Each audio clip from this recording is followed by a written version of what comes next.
अगर कोई आपसे कहे कि ये किताब खाने के बारे में है, तो वो सच नहीं बोल रहा। द वेजिटेरियन खाने की नहीं, ना कहने की कहानी है। एक ऐसी औरत की कहानी जो एक दिन बिना बहस, बिना सफाई, बस इतना तय करती है, अब वो वही करेगी जो उसे सही लगता है। लेकिन जब कोई इंसान समाज के नियम तोड़ता है, तो समाज उसे तोड़ने पर उतर आता है।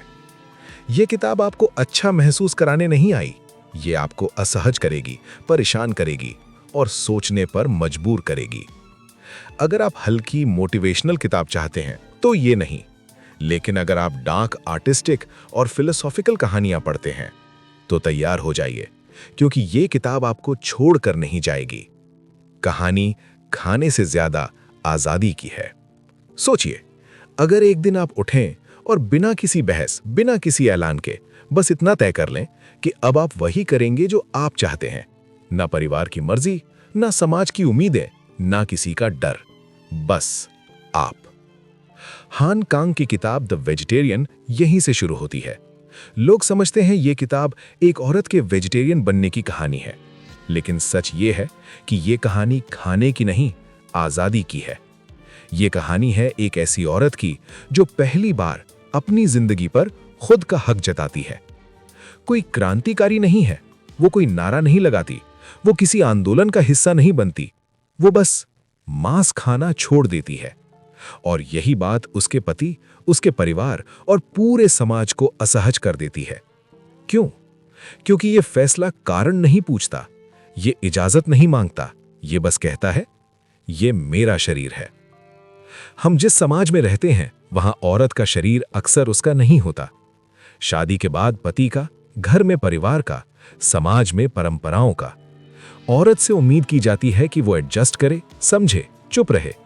लेकिन योंग हे चुप रहकर भी सबसे जोर से बोलती है। वो कहती कुछ नहीं, पर उसका फैसला हर किसी को चुभता है। क्योंकि जब एक औरत अपने शरीर पर हक मांगती है, तो वो सिर्फ खुद के लिए नहीं, पूरी व्यवस्था को चुनौती देती है।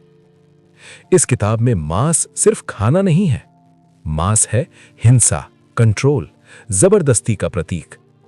योंग हे का मांस छोड़ना असल में यह कहना है कि वो अब हिंसा का हिस्सा नहीं बनेगी, न अपने ऊपर, न दूसरों पर, न इस दुनिया के नियमों पर। वो इंसान से धीरे धीरे प्रकृति बनना चाहती है, पेड़, पौधा, जड़। क्योंकि पेड़ से कोई उम्मीद नहीं करता, कोई उसे कंट्रोल नहीं करता। जैसे ही योंग हे वेजिटेरियन बनती है, हर कोई उसे ठीक करने में लग जाता है। पति को लगता है ये मुझे शर्मिंदा कर रही है, परिवार को लगता है ये हमारी इज्जत खराब कर रही है, डॉक्टर कहते हैं ये नॉर्मल नहीं है। लेकिन सवाल ये है, नॉर्मल किसके लिए? समाज के लिए या उस इंसान के लिए जो अंदर से टूट रहा है? योंग हे ज्यादा बोलती नहीं, वो लंबे भाषण नहीं देती, उसकी चुप्पी ही उसका हथियार है। कभी कभी चुप रहना सबसे बड़ा विरोध होता है। जब आप बहस से इनकार कर देते हैं, जब आप सफाई देना बंद कर देते हैं, तब आप सच में आजाद होते हैं। योंग हे यही करती है। लेकिन आजादी सस्ती नहीं होती। जैसे जैसे योंग हे अपने फैसले पर अडिग रहती है, दुनिया उसे बीमार, पागल, अजीब कहना शुरू कर देती है। क्योंकि समाज उन लोगों से डरता है जो सवाल नहीं पूछते, बस नियम तोड़ देते हैं। ये किताब हमें एक कड़वा सच दिखाती है। जब एक औरत आजाद होना चाहती है, तो सबसे पहले उसे खुद से छीना जाता है। कोरिया की कहानी नहीं है, ये भारत की भी कहानी है। ये हर उस जगह की कहानी है जहां औरत से कहा जाता है, ऐसे कपड़े मत पहनो, ऐसा मत सोचो, ऐसा मत खाओ, ऐसा मत बनो। और जब वो इनकार करती है, तो कहा जाता है, कुछ तो गड़बड़ है इसमें। इस किताब के बाद एक सवाल पीछा नहीं छोड़ता। क्या आजादी के लिए खुद को मिटाना जरूरी है? क्या समाज में रहते हुए पूरी तरह आजाद होना मुमकिन है? और अगर कोई औरत सिर्फ ना कह दे, तो क्या वो पागल हो जाती है? हान कांग इन सवालों के जवाब नहीं देती, वो बस हमें आईना दिखाती है। ये किताब आपको एंटरटेन नहीं करेगी, ये आपको असहज करेगी। ये किताब धीरे धीरे आपके अंदर घुस जाएगी और एक दिन आप खुद से पूछेंगे, मैं जो कर रहा हूं वो मेरी मर्जी है या किसी और की उम्मीद? अगर ये सवाल आपको परेशान करता है, तो समझ लीजिए किताब ने अपना काम कर दिया। सोचिए, अगर आप एक दिन बस इतना कर लें कि नहीं कह दें, न किसी से लड़ाई, ना कोई बहस, ना कोई क्रांति, सिर्फ नहीं। क्या होगा? शायद कुछ नहीं, अगर आप नॉर्मल रहते हैं। लेकिन अगर आपका नहीं समाज के नियमों को तोड़ दे, तो वही समाज आपको तोड़ने पर उतर आता है। यही कहानी है। यह किताब दिखाती है कि समाज को हिंसा करने के लिए लाठी की जरूरत नहीं होती। कभी कभी सिर्फ नॉर्मल कहलाने वाले लोग काफी होते हैं। समाज को सबसे ज्यादा डर अपराध से नहीं लगता, उसे डर लगता है अलग होने से। जो अलग खाता है, अलग सोचता है, अलग जीता है, वो खतरा बन जाता है। योंग हे कोई गुनाह नहीं करती, वो चोरी नहीं करती, वो किसी को नुकसान नहीं पहुंचाती। वो बस समाज की लाइन से बाहर एक कदम रख देती है, और यही उसका सबसे बड़ा अपराध बन जाता है। हम मानते हैं कि परिवार सुरक्षा देता है, लेकिन इस कहानी में परिवार ही सबसे पहले उसकी आजादी छीनता है। पिता का गुस्सा, भाई बहन की चुप्पी, पति की झुंझलाहट, सब मिलकर एक ही बात कहते हैं, तुम जैसी हो वैसी मत रहो, क्योंकि परिवार को उसकी खुशी से ज्यादा इज्जत की चिंता है। इज्जत एक ऐसा शब्द जिसके नाम पर सब जायज हो जाता है। जबरदस्ती खिलाना, अपमान करना, मारना, इलाज के नाम पर कैद कर देना, सब कुछ इसलिए कि लोग क्या कहेंगे। द वेजिटेरियन दिखाती है कि इज्जत अक्सर हिंसा का सबसे सुंदर नाम होती है।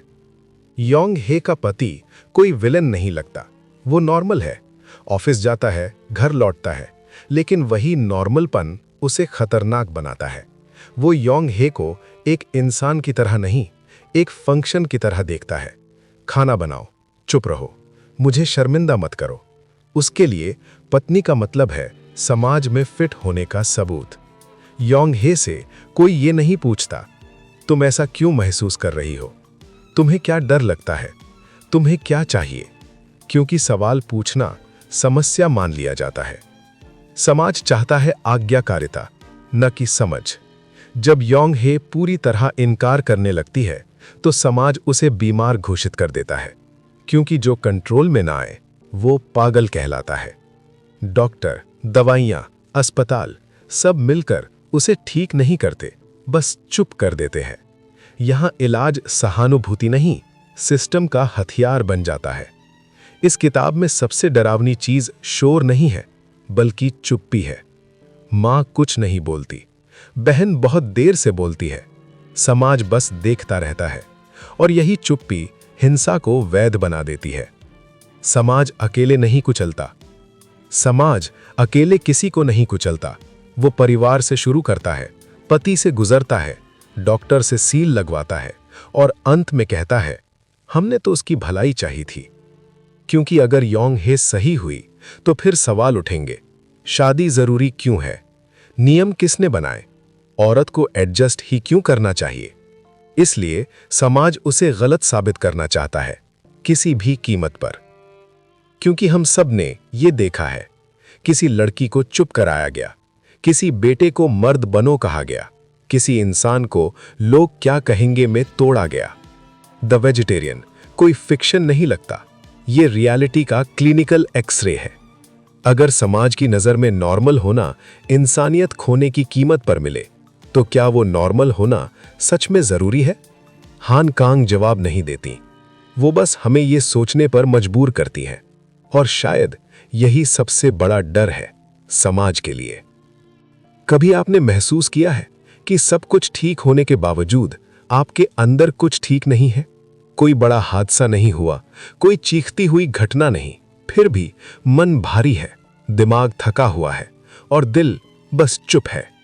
द वेजिटेरियन यहीं से शुरू होती है। ये किताब बाहर की दुनिया की नहीं, ये किताब दिमाग के अंदर की दुनिया है। बहुत से लोग कहते हैं ये किताब पढ़ते वक्त अजीब लगा, मन घबरा गया, कहीं कहीं पढ़ना मुश्किल हो गया। और यही सबसे बड़ा सबूत है कि हान कांग ने मनोविज्ञान को सही पकड़ा है। क्योंकि असल ट्रॉमा हमेशा शोर नहीं करता, वो धीरे धीरे आपके अंदर घर बना लेता है। योंग हे को कोई एक बड़ा सदमा नहीं दिखाया जाता, उसका ड्रामा फ्लैशबैक में नहीं आता, डायलॉग में नहीं समझाया जाता, वो सपनों में आता है। डरावने, खून से भरे सपने। क्यों? क्योंकि दिमाग वही दिखाता है जो जुबान नहीं बोल पाती। द वेजिटेरियन ये सिखाती है कि ट्रॉमा हमेशा याद नहीं होता, कभी कभी अनुभव होता है। हम हिंसा को अक्सर सिर्फ शारीरिक समझते हैं, लेकिन इस नॉवेल में हिंसा बहुत साइलेंट है। किसी की मर्जी पूछे बिना उसे खाना खिलाना, उसकी बात को बेवकूफी कह देना, उसकी चुप्पी को बीमारी मान लेना, ये सब मनोवैज्ञानिक हिंसा है। और सबसे खतरनाक हिंसा यही होती है जो नजर नहीं आती। जब इंसान बार बार कंट्रोल किया जाता है, बार बार अनदेखा किया जाता है, तो दिमाग एक आखिरी रास्ता चुनता है, कट ऑफ। योंग हे धीरे धीरे दुनिया से कटने लगती है। वो कम बोलती है, कम खाती है, कम महसूस करती है, क्योंकि महसूस करना अब बहुत दर्दनाक हो चुका है। समाज कहता है वो चुप रहती है इसलिए बीमार है, लेकिन मनोविज्ञान कहता है कि चुप्पी कभी कभी बचने का तरीका होती है। जब बोलने से मार पड़ती हो तो दिमाग चुप रहना सीख लेता है। योंग हे की चुप्पी कमजोरी नहीं, एक डिफेंस मैकेनिज्म है। सबसे अजीब और गहरी बात, योंग हे इंसान नहीं रहना चाहती, वो पौधा बनना चाहती है। क्यों? क्योंकि पौधों से कोई सवाल नहीं करता, कोई उम्मीद नहीं रखता, कोई जबरदस्ती नहीं करता। ये फैंटेसी नहीं है, ये मानसिक थकान है। जब इंसान होना बहुत भारी पड़ जाए तो दिमाग कमजोर नहीं, कम दर्द वाले रूप की तलाश करता है। इस नॉवेल में सबसे डरावनी बात यह है कि जो लोग नॉर्मल हैं वही सबसे ज्यादा नुकसान करते हैं। पति, पिता, डॉक्टर सब मानसिक रूप से स्टेबल माने जाते हैं, लेकिन उनकी स्थिरता सहानुभूति से खाली है। हान कांग यहां सवाल उठाती हैं, क्या नॉर्मल होना सच में हेल्दी होना है? जब योंग हे पूरी तरह टूट जाती है तो उसे अस्पताल में रखा जाता है, इलाज होता है, दवाइयां दी जाती हैं, लेकिन कोई ये नहीं पूछता उसे दर्द किस बात का है, क्योंकि सिस्टम लक्षण ठीक करता है, जड़ नहीं। यहां मनोविज्ञान इंसान को समझने का साधन नहीं, कंट्रोल का हथियार बन जाता है। इस कहानी में बहन का किरदार बहुत गहरा है। वो समझती है, लेकिन देर से।